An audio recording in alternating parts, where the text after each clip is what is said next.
Judson అన్న దీక్షకు support చేయడానికి ఇక్కడ మన తెలంగాణ జర్నలిస్ట్ విఠల్ అన్న, పృథ్వీ అన్న వచ్చారు. ఒకసారి వాళ్ళని అడిగే ప్రయత్నం చేద్దాం అన్న. ఒకసారి కొంచెం అన్న నిల్చోండి అన్న. ఎట్లా అనిపిస్తుంది? 10 రోజుల నుంచి అన్న దీక్ష చేస్తుండు, ఇంతవరకు ఎవరిని కలవనివ్వట్లేదు, కింద కూడా పోలీస్ పహారా, మొత్తం ఎవరు రానివ్వట్లేదు, మొత్తం ఇంత నిర్బంధం చూసారా మీరు?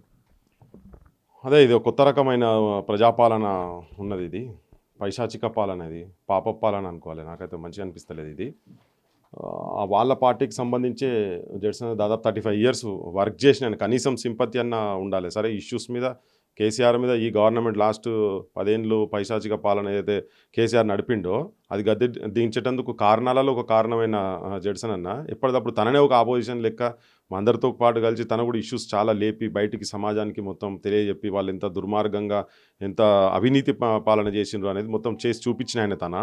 అట్లీస్ట్ తన మీద అట్లీస్ట్ కొద్దిగా సింపతి. సరే, ముఖ్యమంత్రిని పడతలేదనో ఇష్యూస్ మీదనో అటో ఇటో సస్పెన్షన్ గురైన కావచ్చు, కానీ ఇలా తను కూర్చున్న దేని గురించి తనకేదో పదవి కావాలని కూర్చోలే. నాకు కార్పొరేషన్ ఇవ్వలేదు, నాకు ఎమ్మెల్యే సీట్ ఇవ్వలేదు, నాకు ఎంపీ సీట్ ఇవ్వలేదు అని చెప్పలే. ఎమ్మెల్యే సీట్ రాకున్నా కానీ జనం గురించే కొట్లాడతానన్నాడు. ఇలా కేవలం ఆ ఒక దీక్ష చేస్తున్నటువంటి మోతీలాల్ ఆ పిల్లగాడు నాయకు విడ్రా చేసిండు, అర్ధాంతరంగా ఆగిపోతుంది అనే ఉద్దేశంతో దాన్ని కంటిన్యూ చేసుకుంటే 10 days నుంచి కూర్చున్నాడు.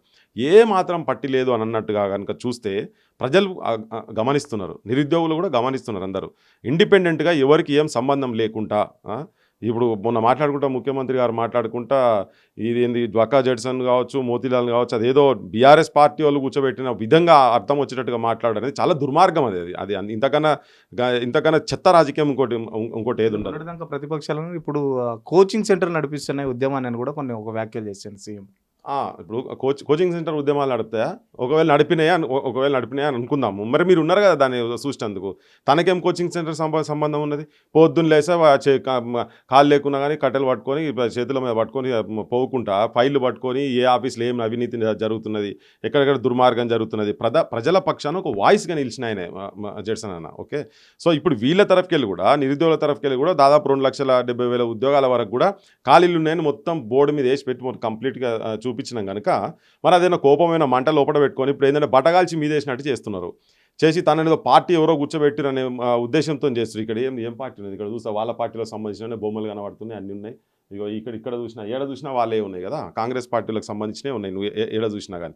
సో ఈ బట్టగాల్చి మీదేడుసుడు కాదు, కానీ మీరు అసలు ఇష్యూ ఎక్కడ ఉన్నది ఏందనేది పక్కకు పెట్టి దాన్ని డైవర్ట్ చేసి వేరే రాజకీయ పార్టీల మీద నెట్టుడు. అసలు సమస్య ఏంటిది, వాళ్ళు ఏం ప్రామిస్ చేసిండ్రు, నువ్వు మేనిఫెస్టోలో ఏం ప్రామిస్ చేసినావు కాంగ్రెస్ వాళ్ళు, అవి ఇంప్లిమెంట్ చేయమని మాత్రమే వాళ్ళ పక్షాన కూర్చున్నాడు. ఇలా నిరుద్యోగులు వాళ్ళు చదువుకుంటారు, అట్లీస్ట్ మా బోటలో ఏమన్నా ప్రెజర్ చేస్తానన్నా వాళ్ళు అన్న వాటినే కనీసం ఒక డైలాగ్ ఉంటుంది కదా, ఒక డిస్కషన్ ఉంటుంది కదా, ఎక్కడైనా ఏదైనా డిసిషన్ చేసేందుకు ఏం సోయి లేదేమో నాకేం అర్థమవుతలేదు. గవర్నమెంట్ ఎటు పోతున్నది ఏంటిది, చాలా పాతాళంలోకి పోతున్నది. ఏ విద్యార్థులు ఇళ్ళ కాడికి పోయి ఊర్ల కాడికి పోయి గదుమలు పట్టుకొని చెప్పి ఓట్లేయించి కడుపులో తలకాయలు పెట్టి కాళ్ళు మొక్కి మీరు ఓట్లేయండి అని చెప్పి ఒక్కొక్క విద్యార్థి ఎవరైతే పోయి తిరిగినరో కాంగ్రెస్ పార్టీకి సపోర్ట్గా ఉన్నటువంటి బస్ జర్నీలో చేసినటువంటి వాళ్ళు ఉన్నారో ఇలా వాళ్ళే రివర్స్ అయ్యే సిచ్యువేషన్ అనేది వాళ్ళే మాట్లాడుతున్నారు, వాళ్ళే చెప్తున్నారు కదా. ఇవి ఆ ప్రామిస్ అన్ని 2 నెలలు పుస్తకాలు పక్కకు పెట్టండి, మీరు చదవకండి, మీరు ఏదంటే అది మీరు గవర్నమెంట్ వచ్చినాక మీరు ఎట్లా అంటే అట్లా చేస్తామని చెప్పిన వాళ్ళు. అంటే వీళ్ళు నిజంగానే అన్ని పక్కకు పడేసేసి ఈవెన్ రాహుల్ గాంధీ కూడా చిక్కడపల్లి లైబ్రరీ కాడికి కూడా వచ్చి ప్రామిస్ చేసిపోయింది కదా. గవ్వే అడుగుతున్నారు వీళ్ళు, కొత్త ఏం అడుగుతలేరు, గొంతెమ్మ కోరికలు అడుగుతలేరు కదా. సో గవాటిని 1:100ని బట్టి విక్రమార్క గారే అసెంబ్లీలో చెప్పినారు కదా, సిఎల్పి లీడర్గా ఆయనని తననే చెప్పినా, వీళ్ళు ఇవన్నీ చెప్పిన పోస్టులు పెంచుతాను గవే అడిగినారు, కొత్త ఏం అడుగుతలేరు కదా. సో దానికి ఒకవేళ నువ్వు చేయలేకపోతున్నావు అనుకో, కూర్చోబెట్టి అసలు మాట్లాడాలి కదా. ఇప్పుడు తన దగ్గరకు ఉన్న ఒక టీం రావాలి కదా. చిన్నగా ఏదో చిన్న రాజకీయ పదవుల గురించి చిన్న ఇద్దరి మధ్యలో డిస్టర్బెన్స్ అయితే ఢిల్లీ దాకా పోయి మాట్లాడతారు కదా మీరు, మీ హైకమాండ్ అని చెప్పి ఢిల్లీ దాకా పోయి మాట్లాడతారు కదా. మరి హైకమాండ్ ఏమైనా గుడ్డిదైందా? వినబడతలేదా? చెవులు వినబడతలేదు వాళ్ళకు, మొత్తుకుంటుంటే మీడియాలల్లో బయట రోడ్ల మీద పడి. ఆఖరికి పరిస్థితి ఎట్లా వచ్చిందంటే యూనివర్సిటీలలో బూత్ పురాణం మాట్లాడే కాడికి పోలీసు వాళ్ళు బూత్ పురాణం కాడికి మాట్లాడే కాడికి సిచ్యువేషన్ వచ్చింది.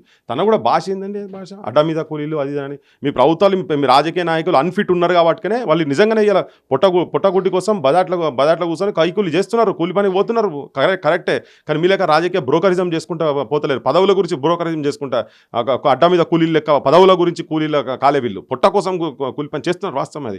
అవమానాల బతుకులు బతున్నారు. క్రాస్ రోడ్స్లలో పోతే మీరు చిన్న హోటళ్ళల్లో సర్వర్గా పనిచేస్తున్నారు, రాత్రిపూట క్యాబులు నడుపుతున్నారు, ఆటోలు నడుపుతున్నారు. అరే వాళ్ళ బతుకులు మారాలనే ఉద్దేశంతోనే కదా, ఆ నౌకలు రావాలనే ఉద్దేశంతోనే కదా. ఆ బతుకులను కూడా మీరు అవమానం చేసేటట్టుగా మీ పార్టీ వాళ్ళు మీరు మాట్లాడితే ఎట్లా నాకు అర్థం కాదు. అమ్ముడు పోయేటోళ్ళు అని చెప్పి ఈ కోచింగ్ సెంటర్లు ఇంకా ఇవి నడుస్తే కొన్ని 100 కోట్లు దండుకోవచ్చు అని చెప్పారు. మరి మీరు ఏం చేస్తారు? మీ పోలీస్ వ్యవస్థ ఏం చేస్తారు? మీ ఇంటెలిజెన్స్ వ్యవస్థ ఏం చేస్తుంది? లుంగీలు కట్టుకోనో లేకపోతే లాగులు వేసుకునో యూనివర్సిటీలో ఉట్టిగా మాఫ్టీలో తిరిగి పనిచేస్తారు కాదు. మీరు ఇటువంటి వాటి మీద కూడా పడాల్సిన అవసరం ఉన్నది కదా. ఇప్పుడు తన గురించి మాట్లాడుకుంటా ఎస్సీ ఎస్టీ అని చెప్పి వాళ్ళని దీక్షలకు కూర్చోబెట్టిన అంటారు. కానీ మరి బొచ్చడు స్కాములు చేసినా మరి వాళ్ళ మీద యాక్షన్ ఇప్పటిదాకా ఎందుకు తీసుకోలేదు గత ప్రభుత్వం ఉన్నటువంటి పెద్దల మీద? సో ఇది గవర్నమెంట్ ఏంటంటే చాలా మూర్ఖంగా పోతుంది. మీ బొంద మీరే దవ్వుకుంటున్నారు. నేను కాంగ్రెస్ పార్టీలో ఉన్నటువంటి మిగతా సీనియర్ నాయకులకు కావచ్చు, మిగతా అందరికీ కూడా నేను చెప్పదలుచుకుంది ఏంటంటే, ముఖ్యమంత్రికి ఏమైనా అర్థం కాకపోతే మీరు ఒకరే కాదు, మొత్తం పార్టీ మునుగుతున్నది. ఈడ మీరు పోయి కూర్చోండి, మీతో ఇక్కడ కాకపోతే ఆడ కూర్చోండి. లేకపోతే ఆ ముఖ్యమంత్రికి ఇన్ఫర్మేషన్ ఇచ్చేటోళ్ళు ఎవరైనా దండగానే ఎవరైనా ఇన్ఫర్మేషన్ ఇస్తారో వాళ్ళకి తెలుస్తలేదు. కానీ నువ్వు ఇలా ఇంత పట్టించుకోకపోయినా కానీ జనం లోపల మాత్రం ఈ అంశాలు రిజిస్టర్ అవుతున్నాయి. ప్రతి ఒక్కటి జనం గుర్తుపెట్టుకుంటారు భవిష్యత్తులో. మీరు ఏమేం చేస్తున్నారు, మీరు ఏం మాటలు ఇచ్చిండ్రు, మీరు అన్న మాటలకే మీరు ఎట్లా వెనుకపోతున్నారు, ఇవన్నీ కంప్లీట్గా జనం లోపల రిజిస్టర్ అవుతాయి. అవి మీకు రేపు ఓటు రూపకంగా ఏదో ఒక దగ్గర మీరు ఇప్పుడు కరెక్ట్ డిసిషన్స్ తీసుకుంటలేరు కాబట్టి అవి రిజిస్టర్ అయి ఉంటాయి. రేపు చూపించే కాడ జనం తప్పకుండా చూపిస్తారు. ఇప్పుడు వెంటనే ఏంటంటే అసలు ఇమ్మీడియట్గా అడ్రస్ చేసి సపోజ్ తన కనుక ఏమైనా జరిగింది అనుకోండి, బగ్గుమంటుంది. సో మేము కూడా ఏంటంటే మేము చెప్తున్నాం వాస్తవంగా. ఇంకోటి ఏంటంటే సరే తన అన్నట్టు గాంధీ మార్గం నీ పార్టీ ఏ పునాదుల మీదనైతే నిర్మాణమైందో, ఈ దేశ స్వతంత్రం గురించి అయితే కొట్లాడిందో దాన్నే మీరే రెస్పెక్ట్ చేస్తారు. అంటే గాంధీవాదులు కావచ్చు, ఆ పార్టీ మెయిన్ సిద్ధాంతాల కట్టుబడినటువంటి వ్యక్తులు. నాకు అనిపిస్తుంది ఇవన్నీ చూస్తుంటే అంత లంపెన్స్ అయినరు, మొత్తం అంతా అసెంబ్లీలో పార్లమెంట్ అంతా లంపెన్లు పోయినరేమో అనిపిస్తుంది. I'm very sorry to say అట్లా మాట్లాడద్దు కావచ్చు. కానీ నాకు ఇది చూస్తుంటే అరే ఒక్కడన్నా వచ్చి కనీసం కూర్చొని ఒక డిస్కషన్ చేయాలి కదా, వాళ్ళతోనన్నా కనీసం అభ్యర్థులతోనన్నా డిస్కషన్ చేయాలి కదా. మీ సమస్య ఏంటిది, ఇక మేము ఇది చేయగలుగుతాము, ఇది చేయలేము, ఎక్కడన్నా డైలాగ్ ఉండాలా. పోరగానే పంపించి ఆడిడు పంపించేసి ఏదో నేను డిస్కషన్ చేసినామని ఎవరు పడితే వాళ్ళే మాట్లాడుతున్నారు మీడియా ముంగడికి వచ్చి. ఇది పోదు అది పోదు, ఇది ఇట్లనే నడుస్తుంది, ఇది బంద్ కావు. ఇది ఎక్కడ ఉద్యమం జరుగుతున్నా కూడా ప్రభుత్వం నుంచి ఒక సానుకూల ప్రకటన కానీ లేకపోతే నిరుద్యోగులకు సంబంధించి ఒక మంచి ఏదైనా సానుకూల ప్రకటన వస్తుందని వాళ్ళు చూస్తున్నారు. రోజుకి రెచ్చగొట్టే ప్రకటనలే కాంగ్రెస్ నుంచి వస్తున్నాయని చెప్పేసి నిరుద్యోగులు ఆరోపిస్తున్నారు. అదే ఇప్పుడు వాళ్ళు ఏమనుకుంటారంటే దీన్ని ఒక పార్టీ మీద నెట్టి పడేసేస్తే రియల్ ఇష్యూ పక్కకు పోతుంది అని చెప్పని అనుకుంటున్నారు వాళ్ళు. కానీ అట్లా లేదు, సమస్య ఉన్నది ఇక్కడ. ఎవరో చేస్తే రాత్రి అక్కడెక్కడనో 15 కిలోమీటర్ల దూరంకి వెళ్ళి అరెస్ట్ చేసి మీరు అక్కడ పోలీస్ గ్రౌండ్స్ దగ్గర ఎక్కడనో పెడితే ఆ నుంచి రాత్రి పూట మొత్తం నడుచుకుంటూ వచ్చిండ్రు. దాదాపు 100-150 మంది పిల్లలు ఉన్నారు అందులో. ఒకవేళ మీరు వాళ్ళు రాజకీయ పార్టీలు ప్రేరేపితులను చేస్తేనైతేనే వాళ్ళే మాఫ్టీలు వచ్చి వేరేటోళ్ళు చేసిరని చెప్పని లెక్కన మీరు మాట్లాడారు కదా, ఎవరో చదువు రానోళ్ళు అవి అని. దాంట్లో ఒక 10 మందిని చూపిండ్రి, వీడియోస్ అందరి దగ్గర మీ దగ్గర కూడా ఉన్నాయి కదా. ఒక 10 మందిని చూపిండ్రి, వీళ్ళు చదువుకోనోళ్ళు ఆస్పిరెంట్స్ కానోళ్ళు ఎవరంటే చూపిండ్రి. ఇంకా వాళ్ళు ఉల్టా రాజకీయ పార్టీకి సంబంధించిన వాళ్ళు వచ్చిన వాళ్ళని రిటర్న్ పంపుతున్నారు. మీరు మాకు అవసరం లేదని చెప్పి పంపుతున్నారు. వాళ్ళు వచ్చి ఇక్కడ మాట్లాడుతున్నారు కానీ మరి రిటర్న్ పంపుతున్నారు. సో అవన్నీ నువ్వు చూసి ఒక 10 మందిని పెట్టుండ్రి, వాళ్ళకి సంబంధం లేదు కావచ్చు. ఇంకోళ్ళు ఆ రంగు చూపిస్తుంటే అంటే వాళ్ళే చేస్తున్నట్టుగా ప్రొజెక్ట్ చేసుకుంటే మరి మీ ఇంటెలిజెన్స్ వ్యవస్థ ఎక్కడ పోతుంది, మీరే ఎక్కడ పోతున్నారు? వీళ్ళు ఏమనుకుంటారు, ఇప్పుడు ఏం ఎలక్షన్స్ లేవు, వీళ్ళతో పని అయిపోయింది, ఓడ దాటేదాకా ఓడ దాటినాక బోడమల్లన్న లెక్క. చాలా అద్భుతంగా వాళ్ళు ఏంటంటే వాళ్ళ ఒరిజినాలిటీ రియల్ గవర్నమెంట్ వాళ్ళు ఎట్లా ఉన్నారనేది, రియల్ రేవంత్ రెడ్డి అంటామా లేకపోతే రియల్ క్యాబినెట్ వాళ్ళ లోపల ఎవరెవరు ఎట్లెట్లా ఉన్నాయో అవన్నీ రూపాలు ఇప్పుడు ఒరిజినల్ రూపాలన్నీ బయటపడుతున్నాయేమో అని అనిపిస్తుంది నాకు. ఇంకోటి ఏంటంటే మొన్నటిదాకా ఒక తీరుగుంటే మొన్న చంద్రబాబు వచ్చిపోయిన తర్వాత ఇంకా టూ మచ్ అయిపోయింది ఇదంతా ఏంటంటే ఏమన్నా చంద్రబాబు ఏమైనా షోలో ముచ్చట చెప్పేయండి, ఆయనకు గుసగుస చెప్పేయండా, అరే ఇట్లా కాదు రాబాయి నువ్వు తొక్కి పడేసే ఉద్యమాలన్నీ నేను మొత్తం బొచ్చడు చూసినా. పక్క రాష్ట్రంలో చంద్రబాబు ఇదే నిరుద్యోగులకు సంబంధించి చాలా సానుకూల నిర్ణయాలు తీసుకుంటున్నాడు. ముఖ్యమంత్రి రేవంత్ రెడ్డి నేను 18 గంటలు పోటీ పడాలి చంద్రబాబుతో అని, కానీ ఈ విషయంలో ఎందుకు పోటీ పడతలేడని నిరుద్యోగులు ప్రశ్నిస్తున్నారు. అదే ఇప్పుడు ఆయనకి ఇక్కడ ఫుటింగ్ చేసేందుకు నేను ఫెయిల్ చేసేందుకు ఏమన్నా ప్లాన్ చేస్తున్నామో నాకు తెలియదు. కానీ ఈయనకైతే ఏమన్నా, ఎందుకంటే ఇవన్నీ గతంలో ఇక్కడ చూపించినాయి కదా తెలంగాణ ప్రజల మీద ఆ పైశాచికన్నా ఆయన చూపించిండు కాబట్టి ఈయన కొత్తగా ఈయన గెలిచి షోలో ఉన్న ముచ్చట పెట్టి చెప్పండి అని. ఆయన పక్క రాష్ట్రాల్లో చేసేటప్పుడు మరి ఈయన కూడా ఇంప్లిమెంట్ చేయాలి కదా. అనవసరంగా ఏంటంటే ఒక పొలిటికల్ పార్టీ మీద నెట్టేటువంటి ప్రయత్నము, ఈ ఉద్యమాన్ని మొత్తము వెనుక రాజకీయ శక్తులు ఉన్నాయి. ఇప్పుడు మా బోటోళ్ళం కూడా, ఇప్పుడు నేను వీటలైనా మా బోటోళ్ళం కూడా మేము ఫోర్ ఫ్రంట్లో ఎందుకు లేము, ఒక రౌండ్ టేబుల్ అటు ఇటు ఉన్నప్పుడు ఒపీనియన్స్ ఉన్నప్పుడు మాట్లాడుతున్నాం. మేము ఎందుకు రాలేదు లేదంటే ఎక్కడ మాట్లాడాలని ఏదో వీళ్ళు కావాలని ఎగేస్తున్నారు, రెచ్చగొడుతున్నారు, ఇంకెళ్ళని చెప్పని మేము కొద్దిగా దూరమే ఉన్నాం. ఎందుకంటే ఇండిపెండెంట్గా వాళ్ళ సమస్యలు వాళ్ళే కొట్లాడాలి. ఇంకోటి వాళ్ళందరూ కూడా బస్ యాత్రల్లో పోయినటువంటి వాళ్ళే ఎక్కువ పార్టిసిపేట్ చేస్తున్నారు కాబట్టి మేము సైలెంట్ ఉన్నాం. సరే, దీంట్లో నేను ఈ రాజకీయ పార్టీలకు సంబంధించినటువంటి వాళ్ళకు కూడా నేను విజ్ఞప్తి చేసేదంటే మీరు కూడా ఇంటర్ఫియర్ అయితే అనవసరంగా మీరు వచ్చి దిష్టి బొమ్మల తలగబెట్టుడు ఇవన్నీ కండువాళ్ళు మీదేసుకొని తిరిగే వారికి ఏంటంటే అది పార్టీ సైడ్ బ్రాండ్ వేస్తున్నారు. మీరు అట్లా చేస్తే ఉల్టా వీళ్ళకు నష్టం చేసిన వాళ్ళు అవుతున్నారు కానీ నిరుద్యోగులకు మా బాగు చేసిన వాళ్ళు అయితే లేరు. ఎందుకంటే మీ మీద తీవ్రమైన వ్యతిరేకత ఇంకా ఉన్నది జనం లోపల, విద్యార్థి యువకుల లోపల అది ఉంది కాబట్టి అట్లా జరుగుతుంది, ఆ రియాక్షన్ ఉంది. సో వాళ్ళు కూడా వీళ్ళు దేనికి సంబంధం లేకుండా ఇప్పుడు ఏ సమస్యల గురించి వచ్చి ఇక్కడ మొత్తం చిక్కడపల్లె కూర్చొని, ఇక్కడ చిక్కడపల్లె కాదు ప్రియాంక గాంధీ కూర్చొని వచ్చి ఇక్కడ స్టేడియంలో సర్నార్ స్టేడియంలో కూర్చొని పెద్ద పెద్ద ప్లకార్డులు పెట్టుకొని చూపించేసి రాగానే వెంటనే చేస్తామని చెప్పారు. ఒక్కటి కూడా నిరుద్యోగులకు సంబంధించినటువంటి అమలు చేయలే కదా. 4,000 వృత్తి ఇస్తున్నారు, అది కూడా ఇయ్యలే కదా. ఇప్పుడు కష్టపడుతున్నారు వాళ్ళు ఇయ్యనేకుండా చేస్తున్నారు. 1:100 అంటే ఆర్టికల్ 215 అండ్ 220 ప్రకారంగా కంప్లీట్ క్లియర్ కట్గా ఉందనలా డిస్క్రిషనరీ పవర్స్ కమిటీకే ఉన్నాయి, మొత్తం కంప్లీట్ ఉన్నది కనుక నువ్వు చేయొచ్చు అనేది ఉన్నది. నీకు అది ఉండేది ఉంటే నువ్వు పెంచుకోవచ్చు. ఒకవేళ నువ్వు పెంచలేని సిచ్యువేషన్ ఉంటే వాళ్ళతో నువ్వు ఏం డైలాగ్ పెట్టి చేసినావు, ఎవరు మాట్లాడారు, ఏ మంత్రి పోయి మాట్లాడినరు.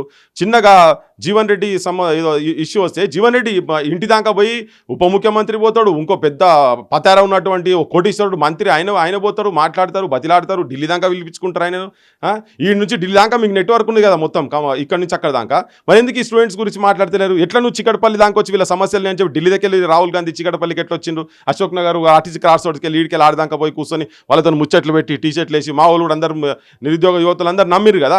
మరి మీకు లేదా ఇప్పుడు? మీకు ఆ వ్యవస్థ అంత ఉన్నది కదా, మరి ఎందుకు మాట్లాడతలేరు అంటే ఏం లేదు. ఇప్పుడు వీళ్ళకి ఏంటంటే నెత్తికి నాకు అనిపించేది ఏంటంటే అహంకారంతో, అహంకారం నెత్తికెక్కిందేమో, అధికారం అనే దాంతో నెత్తికెక్కిందేమో. దాంతో మీకు అర్థమైతే లేదు, తెలంగాణ నిరుద్యోగులను చాలా అవమానపరుస్తున్నారు మీరు. వాళ్ళ ఆత్మ క్షోభిస్తున్నది. మా బోటలో ఎప్పటికీ నేను ధైర్యం చెప్తున్నాం. ఇప్పుడు కొంతమంది పిల్లలు మాట్లాడినా ఏందన్నా ఇదంతా ఇంత కన్ఫ్యూజన్ అవుతున్నది, వీళ్ళు చేస్తారా చేయరా, మైండ్ మీద బాగా ప్రెజర్ అయిపోతున్నది. ఒకవేళ ప్రెజర్ రిలీవ్ చేసేందుకు మీరు గవర్నమెంట్ అంతా కూర్చొని కూడా మీరు ఇబ్బంది పడకండి, లేకుంటే ఇప్పుడు ఇది కాకపోతే నెక్స్ట్ టైం అవుతుంది, మీరు చేస్తున్నాము మేము రాసి ఇస్తాము, నువ్వు ఇప్పుడు చెప్పిన మాటలే ఇంప్లిమెంట్ చేయనప్పుడు నేను నెక్స్ట్ నోటిఫికేషన్ నేను అందిస్తా అంటే ఎక్కడికి వెళ్ళి ఇస్తావు? 2,000 3,000 పెంచి మళ్ళీ రీనోటిఫికేషన్ ఇస్తాము అన్న మాట మీరే మాట్లాడారు కదా. ఇవన్నీ నమ్మే గవే డిమాండ్స్ మాట్లాడుతున్నారు. ఏవైతే మీరు ఎలక్షన్స్ బిఫోర్ చేసిండ్రో గవే మాట మాట్లాడుతున్నారు. వీళ్ళందరూ ఎగేసుకొని పోయి తిరిగిన వాళ్ళు అందరు ఉన్నారు కదా, వీళ్ళంతా పెద్ద మనుషులంతా ఓటేపించిన వాళ్ళంతా, మా కోదండరామ్ అసంటోళ్ళు వీళ్ళందరూ కూడా పోయి వాళ్ళ సంకలనే చేరిన వాళ్ళు ఏంది చిన్న పదవుల గురించి ఆయనకి ఏం చెప్తలేనట్టున్నారు ముఖ్యమంత్రికి. అసలు నిజంగా గ్రౌండ్లో పరిస్థితి ఎట్లా ఉన్నదనేది మీకు తెలుస్తలేదు, మూర్ఖంగా ఆలోచిస్తున్నారు. కానీ ఇట్లనే మీరు పైశాచికం అవుతే రాజకీయాలల్లో హత్యలు ఉన్నాయి, ఆత్మహత్యలు అంటారు కదా, ఇది ఆత్మహత్యల ఇది ఒక అటెంప్ట్ అని నా దృష్టిలో అనిపిస్తుంది. చాలా క్లియర్ కట్గా చెప్తున్నాము. జనం లోపల రిజిస్టర్ అవుతుంది 30 లక్షల మంది ఏదో ఒక స్టేజ్లో. అంటే నువ్వు పరీక్ష రాయాల్సిన వాళ్ళే గుర్తుపెట్టుకుంటారని అనుకోకండి, వాళ్ళ కుటుంబాలు కావచ్చు, సమాజం కూడా చూస్తుంటుంది మిమ్మల్ని. మీరు ఏ అంశాన్ని ఎట్లా అడ్రస్ చేస్తున్నారు, ఏ అంశాన్ని మీరు వాళ్ళ జనం అంటే ఆ అంశంతో బలైనటువంటి వాళ్ళతో ఏమైనా చర్చలు జరుగుతున్నదా, వాళ్ళని మానసికంగా ఇబ్బంది పెడుతున్నారా? ఆర్టీసీ ఎంప్లాయీస్ను కేసీఆర్ ఎప్పుడైతే ఇబ్బంది పెట్టిండో ప్రతి ఒక్కరు కన్నీళ్ళు కార్చిరు. అవన్నీ గుర్తుపెట్టుకొని మరీ గ్రామాలలో ఆర్టీసీ ఎంప్లాయీస్ ఒక మాట చెప్తే దండం పెట్టి చెప్తే మొన్న ఓట్లు రివర్స్ చేసిండ్రు. అట్లే నిరుద్యోగులు ఇప్పుడే మీకు రియాక్షన్ ఏం కాదు, తొక్కి పడేసినా ఏమైతే హెడ్జెట్స్ అనేసి ఉంటాడు, ఎటు పోతాడు ఏంది దాన్ని ఇట్లా అనుకోకండి. మీరు ఈ నిరుద్యోగులు ఏమైతుంది అది అని చెప్పని అనుకోకండి. ఇవన్నీ రిజిస్టర్ అవుతున్నాయి జనం లోపల రీసింది ఒక్కొక్కటి. శిశుపాలునికి ఎట్లయితే 100 తప్పులు ఎట్లా చేసిండ్రో అవి స్టార్ట్ అయినాయి. నువ్వు ఆల్రెడీ అమరుల కుటుంబాలకు సంబంధించినటువంటిది ఫేక్ లిస్ట్ ఇచ్చినావు. నువ్వు వాళ్ళకి ఇస్తాన్న 100 రోజుల లోపల ఇస్తాన్న వాళ్ళ కుటుంబాలకు వాళ్ళకి ఇవ్వలేదు. నువ్వు మొత్తం పిలిచి అక్కడ గౌరవిస్తా సన్మానాలు చేస్తా అన్నావు, June 2 రోజు అది చేయలేదు. స్లోగా ఒకటి బిల్డప్ అవుతున్నాయి. ఇప్పుడు నీకు ఇదైతే చాలా చాలా చాలా చాలా అన్యాయము. ఇంతమంది పిల్లలను నేను పొద్దున యూనివర్సిటీ కాడికి పోతే యూనివర్సిటీ కాడ అడుగుతున్నారు, అన్న ఎట్లా అంటామన్నా, ఏమవుతుందన్నా, ఏం అర్థమవుతలేదన్నా, మాకు కొద్దిగా ప్రెజర్లు ఉన్నామన్నా అట్లా. సో అరే ఎంత అద్భుతమైన వాతావరణంలో జరగాలి. క్యాంపస్లు మొత్తం ఏమైపోయింది, కాకి పోలీసులు అడ్డాలు అయిపోయినాయి. ఇప్పుడు మీరు చూడరు, ఇంతకుముందు ఎప్పుడు లేనంత అంటే తెలంగాణ మూవ్మెంట్ అప్పుడు ఎట్లున్నదో ఆల్మోస్ట్ అంతకన్నా కొద్దిగా ఇంకొక 2 అంతలు కొద్దిగా ఎక్కువనే కనబడుతుందో తక్కువ కాదు. జర్నలిస్టులను పట్టుకొని కొడుతున్నారు. ఏంది ఎటు పోతున్నది ఇదంతా? గల్లాలు పట్టుకొని గుంజుకపోయి లోపటేసుడు ఎక్కడిది? బూతులు తిట్టుది ఎల్ కొడుక ఎం కొడుక అని ఏం భాషలు ఇవి? యూనివర్సిటీ ముంగట మాట్లాడాల్సిన భాషనే నాది. ఏం సమాజం చూస్తలేదా? అంటే మా బోటోళ్ళంతా ఆ యూనివర్సిటీలో చదువుకున్న వాళ్ళంతా ఇబ్బంది పడుతున్నా, మాకు బాధ అనిపిస్తుంది. ఆ యూనివర్సిటీలో చదువుకొని గీ మాటలా, ఇటువంటి ప్రభుత్వాలా?